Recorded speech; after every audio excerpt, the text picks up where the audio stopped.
mode. On behalf of RBCS, RBCS New Zealand, RBCS Australia, and Software TestWorks, we welcome everyone today to this webinar on the future of test management.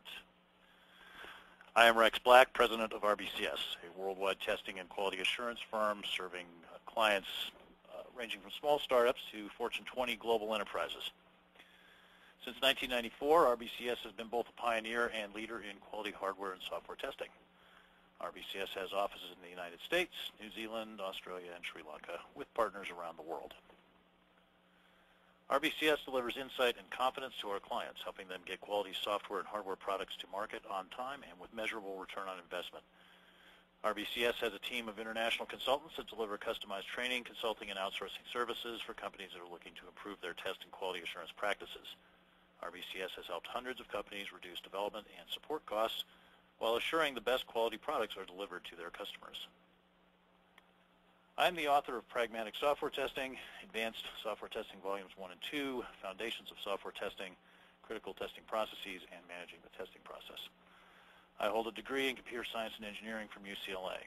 I'm also past president of the International Software Testing Qualifications Board and the American Software Testing Qualifications Board. Now, before we start the presentation, a couple housekeeping notes. If you have any questions during the course of the webinar, please feel free to submit them throughout the presentation via your webinar interface. There's a facility there for asking questions. And there's no need to ask for presentation copies, as the presentation is on the web on the basic library page at www.rbcs-us.com. If you're having any problems with either the audio or visual components of this webinar, please contact GoToWebinar support. And if for whatever reason you cannot get to the webinar online, or if you're dealing with an unreliable connection, please download the slides. As I said, they're on the basic library at www.rbcs-us.com. And be sure to use the telephone to connect rather than voice over IP. Now, I have to say we haven't heard anybody say that that's not working, so I assume that you'll have no trouble listening over voice over IP if that's how you're doing it now. Okay, so on with the show. Today's presentation is on the future of test management, as you can see. Now, in our work with clients around the world in consulting, training, and outsourcing, I get a chance to see a lot of emerging trends in testing and quality and software and systems development in general. And this talk is based on those trends. On this presentation, I'll outline the trend, discuss its testing implications, and offer a few tips on how we might respond to it as test managers. Okay. So, start off with a humorous quote from our friend Yogi Berra, former baseball coach, but more importantly, for our purposes, a man prone to say things that sounded simultaneously profound and silly, and this is a classic example of that. It's tough to make predictions, especially about the future, he said. What else do you make predictions about? But yeah, it is kind of risky, and I'm going to go out on a limb here a little bit and make some predictions, make some prognostications, if you will, about what's going to happen over the next 10 years as we move into 2010 and proceed through the next decade. Specifically, again, focused on the challenges that the future holds for us as test managers, rather than, say, amateur chefs or something like that. And we'll look at some issues related to test tools and test automation, how those can perhaps help us with our challenges that are arising. Just as importantly, I think actually more importantly, we'll talk about skills, and I encourage you guys to ask questions about this at the end of skills growth and what skills we need as test managers, what skills our testers need. And as someone who's written a couple books on test process, specifically talking about process, and you can imagine that there are some process implications that are, I think, interesting. And so we'll look at that and see if we can make some conclusions on these areas. Okay. Now, let's start with, let's start at the beginning, start at the top, start with what's most important. The challenge of and the imperative of connecting what we do to business value. I have said on a few occasions and written on a few occasions that there's a sort of a management aphorism that what gets valued gets funded.